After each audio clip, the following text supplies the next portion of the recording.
Nako po mga kababayan ko, isa na naman pong matinding atake ng mga vlogger ng China sa bansa natin. Biruin nyo mga kababayan ko, gumamit na sila tuluyan ng artificial intelligence. Abay, matindi-tindi po ito mga kababayan ko dahil sa kauna-unahang pagkakataon, mga kababayan, ay maririnig ninyo na mismong boses na ni Pangulo ang kanilang ginagaya. Mga kababayan ko, aba, sa mga balitang yan, eto, sasain nyo mga kababayan ko, pakinggan po natin ang balitang ito mula sa Frontline Tonight ng News 5.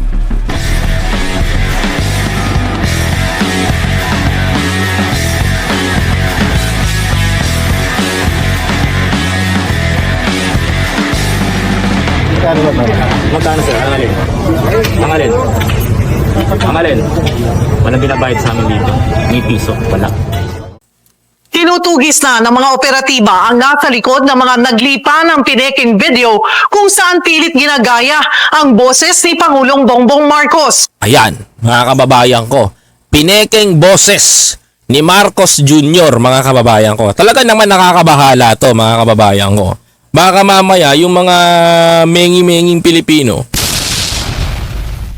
yung mga Duterte Balasuba supporter, tinutukoy ko maniwala dito na susugurin na ni Bongbong Marcos ang China. Kaya pala nagpapakalat sila mga kababayan ko, no?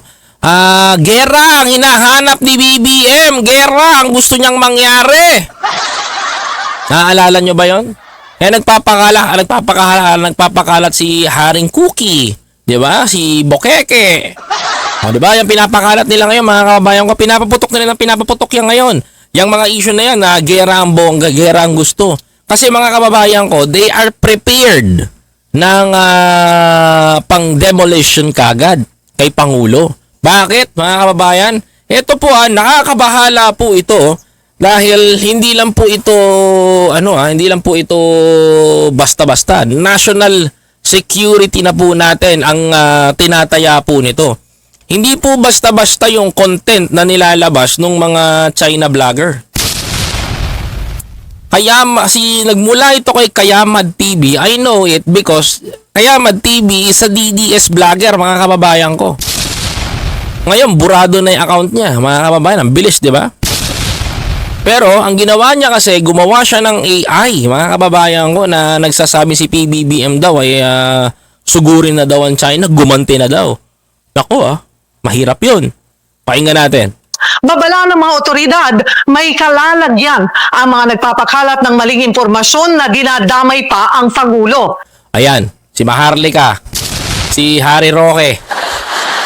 Ay matuluyan sana yan DICT tuloy. Narito ang report. Mismong Department of Information and Communications Technology o DICT ang nababahala ngayon sa naglipa ng pineking mga content online na gumagaya sa boses ni Pangulong Bongbong Marcos. Actually, alam ko kung saan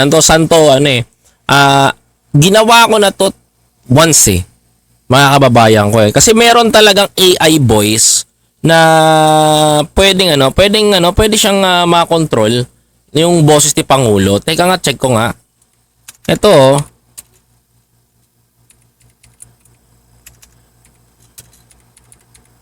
mga kababayan ko. Ito, ayan. Ito, pwede mong gayahin yung boses ni PBBM To be honest, mga kababayan ko, hindi ko napapakita sa inyo Pero, mga kababayan ko, kaya kong ipakita to. Ito, yung ayan. Ayan, mapakita ko sa inyo. Ito yan Yan yung AI voice na ginagamit nila ngayon, mga kababayan ko. Bakit? Paano ko nasabi? For example, mga kababayan ko, pakita lang natin na gumagawa sila ng AI. Ito yung mga basic na ginagawa nilang AI. For example, teka. Ayan. Maglagay tayo. Save muna natin. Ayan. Madami dito Pati si Taylor Swift nga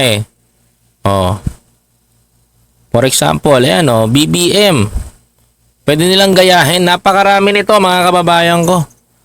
Kung ida-download ko kasi to, medyo matatagalan tayo. Pero explain ko na lang sa inyo, mga kababayan ko.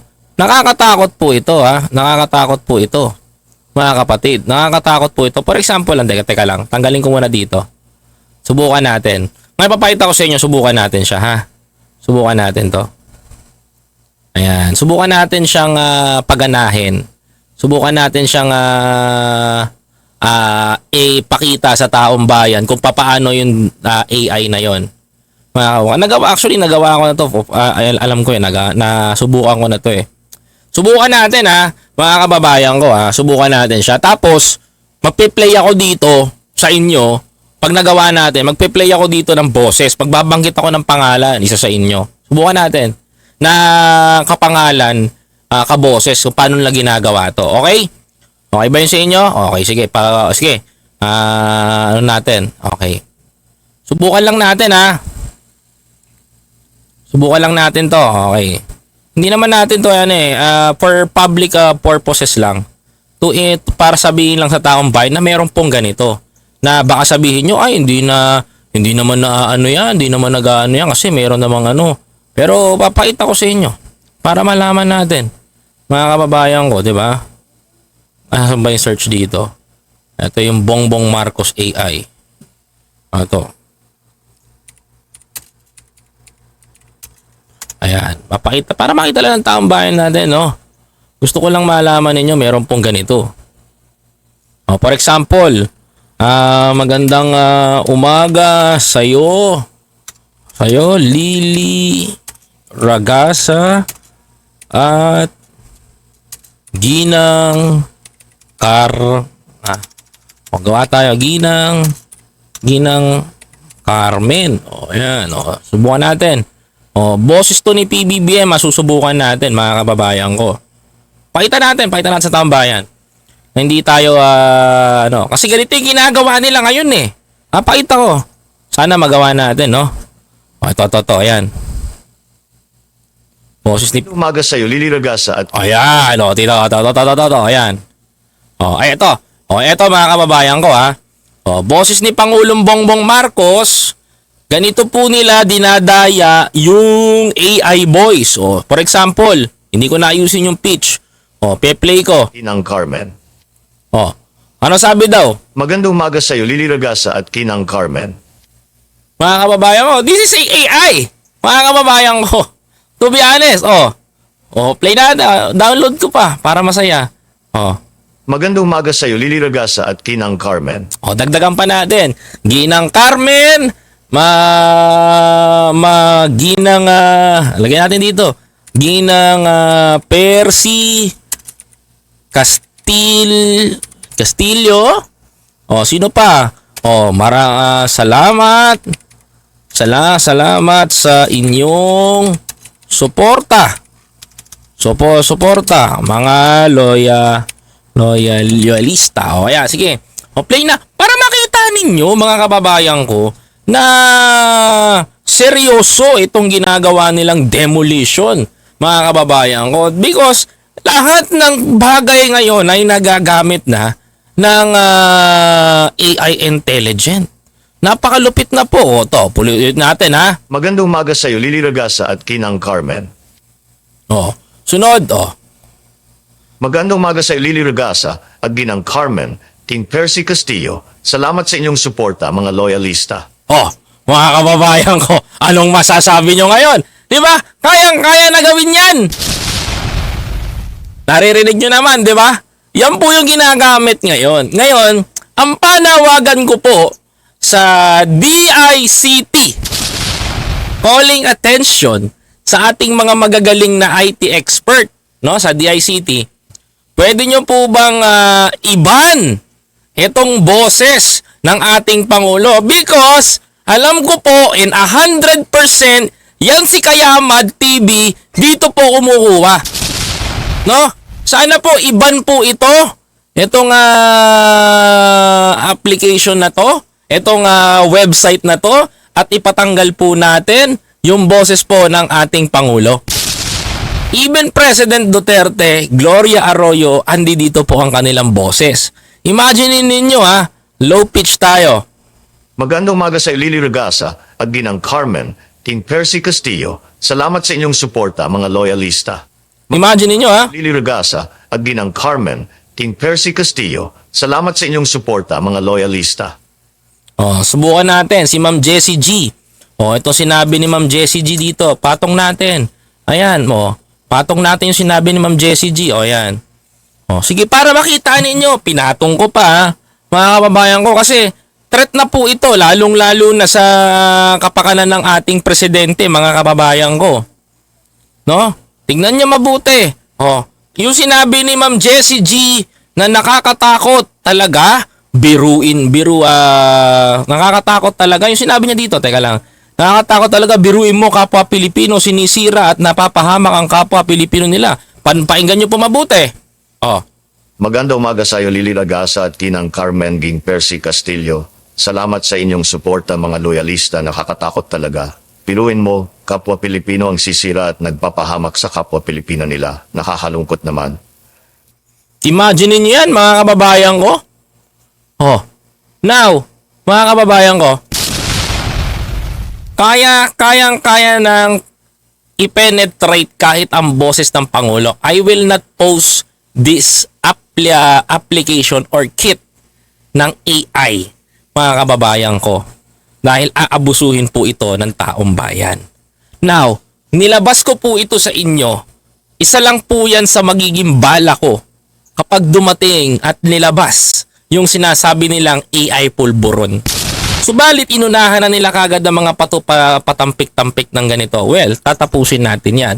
Pero pinakita ko na sa inyo kung paano gawin yung AI na boses ni Pangulo. Ngayon naman, ano yung ginawa kay Pangulong Bongbong Marcos na talagang nakakakilabot? Kasi ultimo boses niya, ginaya na, mga kababayan ko. Tuloy. Kanina, mismong si DICT Undersecretary Jeffrey D. ang nagpakita sa media ng panibagong video sa YouTube Pakinggan nyo to ha. na kung pakikinggan, parang si PBBM mismo ang nagsasalita. Binigyan ko na sila ng pahintulot na gawin ang nararapat kung sakaling umatake ulit ang China sa ating dagat. Sabi ko sa ating mga magigiting na sundalo, gumanti sa China kung kinakailangan. Kita nyo? Nakakatakot talaga ang AI, no? Kasi talagang mas matalino pa siya sa ordinaryong tao. Mga kababayan ko, even our voice, even my voice, even my faces, kapag nandito ko nakikita ng camera, kayang-kaya na pong kopyahin. Nakakatakot pero yan ang totoo, mga kababayan ko. Now, focus tayo dito. Bakit kaya ginagawa ito ng kalaban kay Pangulong Bongbong Marcos? Di ba kayo nakakahalata? Di ba kayo nakakahalata, mga kababayan ko? No? Hindi nila kayang ilabas yung AI pulburon. Oo, hindi nila kayang ilabas yung AI pulburon ni PBBM. Kasi nasawata po natin kagad dito yan. Mga kababayan ko, tinry naman nila na ipasok yung PDEA papers na peke. No, na kahit si Maharlika nagrereklamo dahil dahil daw mga kababayan ko, dahil daw sinalampak lang daw niya yon. Ngayon naman, mga kababayan ko, plant C na sila. Wala na sila sa plant A, plant B, plant C na po, mga kababayan ko. Nilabas na po nila yung mga ganitong AI. Sabi ko nga sa inyo kayang-kayang kunin yan. Even ito, tingnan mo, Maganda umaga sa iyo, Lily Regasa at Ginang Carmen Ging Percy Castillo. Salamat sa inyong suporta, mga loyalista, nakakatakot talaga. Piluin mo, kapwa Pilipino ang sisira at nagpapahamak sa kapwa Pilipino nila. Nakakalungkot naman. Di ba, mga kababayan ko? Ngayon, naglalabas na sila ng mga ganyang ginagawa para, mga kababayan ko, para makapandali, makapambiktima ng mga inosenteng hindi alam ang social media na Pilipino. Okay? Tuloy. Ang boses na yan, peke, in-upload ang video noong April 20 sa YouTube channel na Kamayad TV na may mahigit 12,000 subscribers. Yung title pa lang maliwanag na. May deception na agad. But this one kasi has a message saying that Ay, mawalang galang lang ang Kamayad TV, ha? Di ba DDS yan? we are on war footing, which we clearly would state we are not. Sa isang pahayag naman, una ng pinabulaanan ng Presidential Communications Office o PCO ang mga kumakalat na video kuno ng Pangulo na nagdedeklara ng gyera. Ayan, no?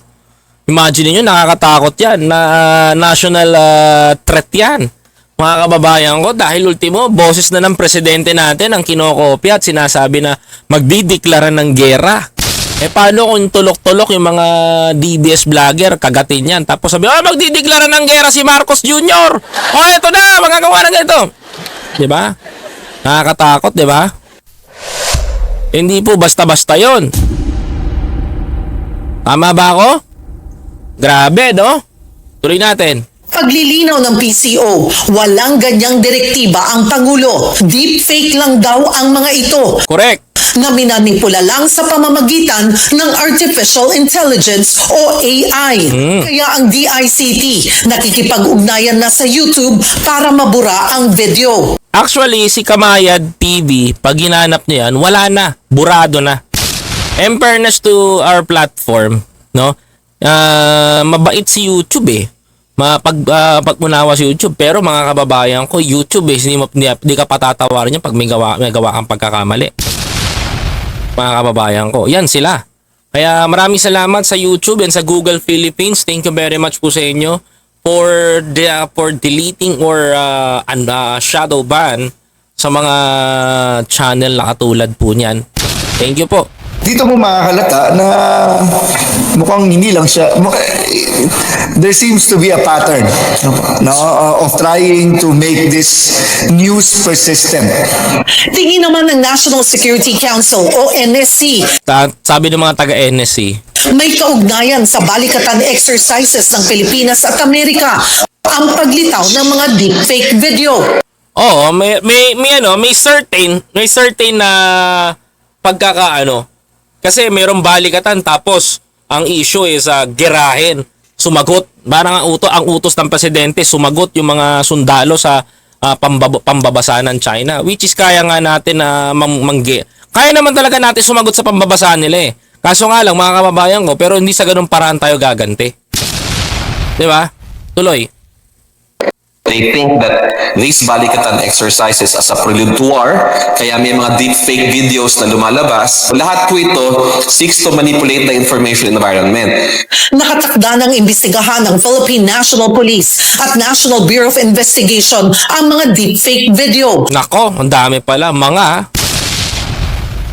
May paraan din daw para matukoy kung sino ang nasa likod nito. Ako ay alam ko 'yan. Alam mo, I have a friend na meron akong kaibigan na nakikita niya yung mga IP address nyo. Oh, I have a friend. Pag binigay ko yung Facebook mo, alam niya kagad IP address mo. Alam niya kagad lahat. Everything nakikita niya. Ganun siya katindi. Even kahit ang pangalan mo at ilan pang admin sa loob ng ng community mo. Ganun. So we'll have to communicate with YouTube, kanino yung account. An account would definitely have some sort of authentication mechanism, like a mobile phone and a email address. And because we already have a SIM card registration act, then it's a matter of identifying who the owner of that mobile phone number is. No? Babala naman ng DICT sa mga nasa likod ng deepfake videos. Pwede silang kasuhan ng paglabag sa cybercrime law. Hindi lang cybercrime. Dapat pasuhan nyo po ng malalalayang mga yan pag nahuli ninyo. Pag ito, papalakpakan ko ang DICT, si Secretary Ivan Jan Uy, tsaka si Asek, Pag ito nahuli nila yan, nako, papalakpak talaga ako ng sobra-sobra. Baka tumalon pa ako sobrang saya dahil naiisa-isa sila. Kasi may masasampulan. Tuloy. Nananawagan din sila sa publiko na maging makilatis sa mga nakikita online at huwag nang i-share ang mga maling impormasyon. Ayan. Yan ang pinakamagandang narinig ko sa lahat. No? Huwag nang ipangalandakan ang mga disinformation. No? Sa loyalista, sa channel naman natin, pag alam ng mga tropa natin dito na disinformation yung sinasabi, hindi naman pinapatos yan dito sa atin. Yan ang ginagandahan sa atin, ha? Hindi, kaya nga bilib na bilib ako sa inyo. Alam nyo kung bakit? Kasi pag disinformation, alam nyo, hindi nyo pinapatos, pinapabayaan nyo lang sila. Tama yun. Tama yun mga kababayan ko. Pero pag, pag seryoso yung atake, mga kababayan ko, talagang pumapasok kayo. Ito lang mga kababayan ko, isa sa mga assessment ko dito, no? Isa sa mga nakita ko talaga. Para sa akin, threat yung gamitin ang lalong-lalo na ang boses ng ating Pangulong Marcos. Gawat nga ng ngayon, mga kababayan ko, marami pa rin taong naniniwala sa mga disinformation. Lalong-lalo na yung mga saradong utak at panatiko ni Duterte.